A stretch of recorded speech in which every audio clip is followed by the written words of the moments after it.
you are multiplying the amount of scenarios where that might actually occur. So a big reason why a lot of really seasoned doubles teams want to go for two different characters that at the very least have as little overlap with weapons as possible is so that they can avoid those scenarios where their opponents can have control over the direction that they get hit while they are getting comboed. So keep that in mind now that you see a double bow bar coming out here. And we're actually seeing Blaze and Acno kind of swap characters around a little bit as well. Not a surprise to see definitely the Koji coming out from Acno. That's one of his regular characters that he plays in twos. But I'm not sure about this Teros on Blaze.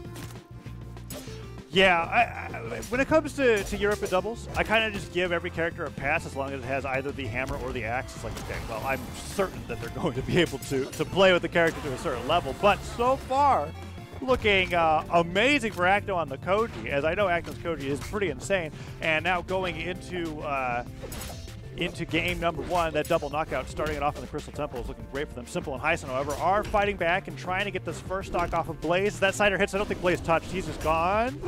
Acno in position for the nair save. Acno does go down for it, but Blaze survives where he originally would have not. I'm looking at this character level that he has. It's just a level 39 Teros coming out from Blaze, and we're seeing this game now going to even. This is a matchup that we've seen so many times, usually not on the loser side of the bracket, and very rarely, if ever, this early in the bracket. Yeah. So we'll see how that plays out. We are starting out on Crystal Temple, which of all the strange things to happen right now, I think starting Crystal Temple is one of the stranger things. Yeah, I was like, Stingray is not on this screen. Why are we at Crystal Temple? That's the only character, that's the only player that I would imagine would strike here for game number one. But here we are regardless. Acno deep in red.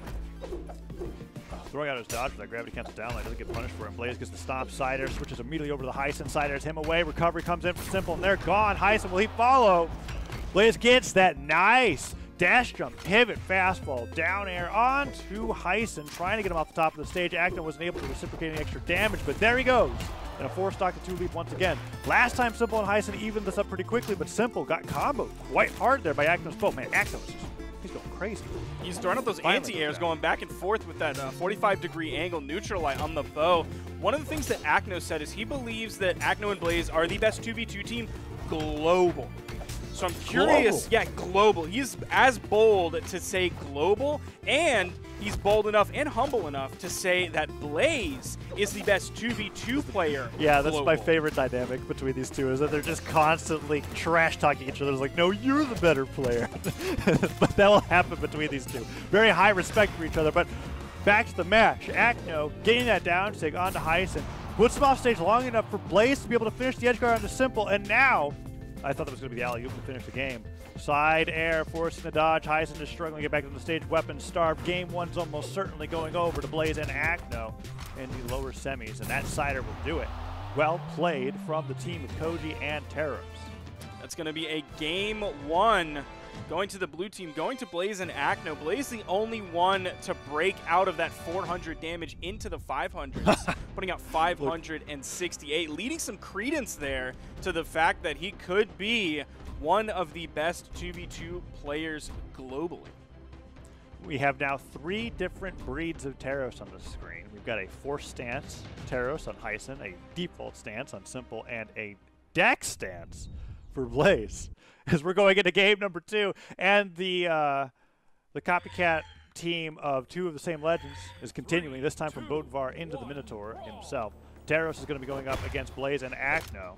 That's so cool. Europe is like one of the few regions where I feel like every player has a different stance on what stats actually valuable. I know a ton of players believe that, and I'm similar to this, where they don't like having less than 4 decks on certain weapons. Like when I'm playing Axe and Blasters, I would never take out of decks on Brawlhalla, for example. Anyways, it's cool that there are so many different playstyles. We're seeing 3 different ones right now, and Blaze immediately getting deleted in under 30 seconds, and Acno may shortly follow as they fight against this double Teros team. That weird stance thing kind of seems to be more of an EU thing, because the same thing happens with Ulgrim, who is maybe even more extreme with it, is there are several players that will go down to 2 decks Ulgrim. A lot of people will just play the default decks, and then some people will also opt into decks. So maybe that's more of an EU thing. I love that we don't have to use that talking point so much, because I'm pretty sure you and I have talked about that every single tournament we've cast. I find it interesting. And this is the first one This is like the first one where it's like, oh yeah, Ulgrim isn't actually that common anymore. It's very refreshing. I'm gonna keep saying it because I think it's interesting. We have a Jala in grand finals. My goodness. Somehow, blue team comes back, takes the lead. Acno was so damaged early on. Blaze lost that first stock in under 30 seconds. It's been a minute since then. Blaze has taken no damage, and Acno is still, was still on their first stock. We see an incredibly even game here despite the sort of radical switch over to this double Taros. Not that necessarily the individual switches that much for both of these players. They both have a very competent Taros. We've seen Simples do a lot of work in twos. Even though we don't see it on Hysen as much, he still has a level 38 Taros, which is around Blaze's Taros at level 39. Yeah, this is something that I'm not used to in casting with you. Is that usually when we're at lands, we can't see people's levels, and I know that's your favorite thing to check. It is, man. Dude, Brawlhalla is actually a blessing for stuff like this. Oh, he gets that even without like needing an actual hit to secure it, because you saw him hit the recovery and he actually missed the ground pound. It still led to the KO. While Acno was trying to dodge out of the way. Oh man, that's like one of the most horrific things to witness on Mammoth Fortress is because the wall's so large. People are like, I can make it back. But any seasoned player will look at all of your dodges and jumps being used and go like, okay, I'm going to start ground pounding here. Goodbye. And that's what happens to Blaze as blue team's now down to one stock apiece. They did take the lead momentarily. And now Hysen and Simple are up in stock, but this could change right now. He tried to get away. Blaze just kept going. He just kept going. He tried so hard to get away. I think if Simple just hugged the wall the entire time, he was fine. No, I don't think so. But Simple let go. Shot. I think. Okay. He was dead. We'll watch 100%. The replay then. We'll watch the replay because I think he faded off at the very last second and got hit by the. He did fade off at the very last second. I agree with that. I think that Simple thought that he was safe, but Blaze kept going with the ground pound. We'll see. We'll see. Can Hysen make this 1v2 possible? That's looking good as that Seismic hits. Oh, he misses the. Okay, Acno goes over the other side of the stage. Smart.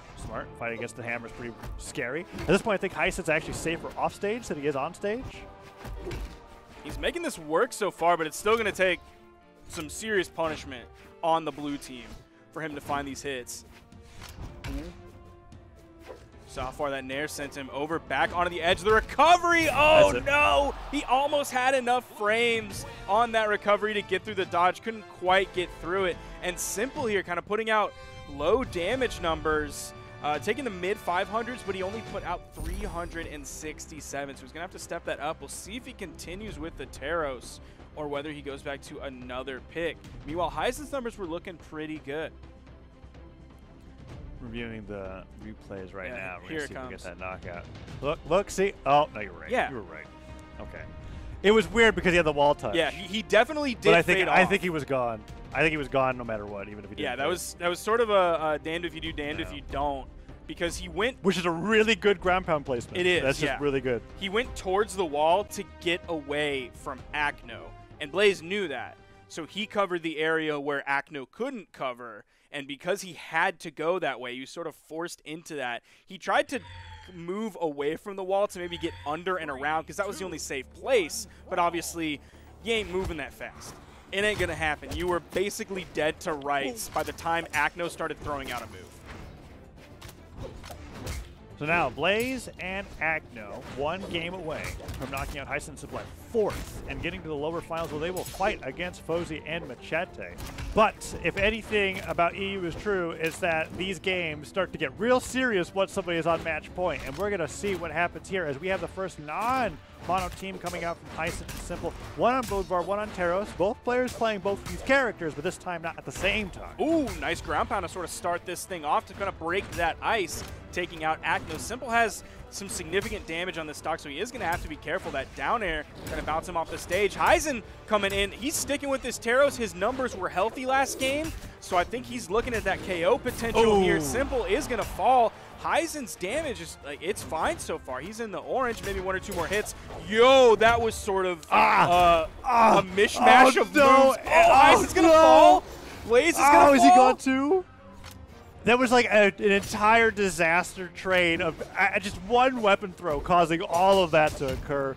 Really unfortunate for the blue team in the end, and now Acno getting stomped side air, just going to have to spend all this time recovering while Blaze gets set in the grinder of the down sig from Teros' hammer. So much damage going on to the blue team on their second stocks apiece, but after all that is said and done, this was really just an attempt for the red team, and a successful one at that, at coming back and making the game even. Oh, Silent Cider almost took down Blaze. And that shows how Acno not dying in the situation before where Blaze did, I think that actually works out for the better for red team, because that meant the next time they hit Acno, he was deep in the red, so he got sent super far away. That gave red team free reign to put out the damage on a Blaze while Acno recovered. If Acno died before, him and Blaze would have respawned at the same time. They're going to completely split the red team here and get a double KO, one on each player of the blue team. Now they're technically in the lead, but Blaze is super damaged here. Yeah, Blaze could go down, but Blaze is so damaged that if he gets hit by a, say, axe neutral light, he'll spend 30 seconds recovering. Blaze goes down, that grandpa hits Acno. He's waiting. Right? Oh, Hysen's waiting. Yeah, they had him on both sides, man. Hysen did some really neat maneuverability where he just barely slid off the right side of the stage to slow his descent so that the axe ground pound would for sure cover anything that Acno tried to do. And now we have ourselves a scenario where Blaze is in a 1v2 and Hysen and Simple are setting up for that team combo. Oh, chart decides a little too long, but it doesn't look like it's going to matter. Oh, maybe I spoke too soon. One down air, side air. All right, Hysen, maybe get in the game a little bit and maybe chill out. While Blaze is going to Simple. Oh, no. Oh, my gosh. If this Simple is it. and Blaze Hysen lose this, that would be heartbreaking. Already in the loser's brackets. That means it's done. Blaze fighting this damage. He missed one side air. Hysen is playing so carefully. He's panicking for the weapon throws. Blaze disarmed too. On up side air. There's nothing. Weapon spawns perfectly in favor of him. Hammer picked up. He doesn't get the nair. He goes for the stop down air. He slipped too far forward. He couldn't follow up with the side air, and it's so close. The weapon throws down. Blaze just wants one stop. Uses his dodge. Oh, he neutralizes. They both just run away. The nair hits. Blaze doesn't get hit with the weapon throw. Stop side air. That's it. Blaze wins. Blaze gets the stop side air for the KO. You gotta know that Hysen is just kicking himself after that stomp dare didn't connect. That's so brutal. I really want to see that moment again. We'll be getting to it. It's tough because when you do those dash downlights as hammer, you have to make that judgment call about whether you need to pivot or not pivot the down air right afterwards for it to connect, because the side air won't hit in time. Oh my goodness. Look at that. It was so close. The nair hits, I think Blaze just gets the what does he get here? Here comes. There it is. Stomp. Wow. Side what a call air. out. Oh my gosh. Blaze and Acno versus Hysen and Simple. It didn't happen in the winners finals. We didn't just see it happen in the grand finals. It happened in the losers semis. And it was a 3-0 from Blaze and Acno. And that means we've got 2 matchups left.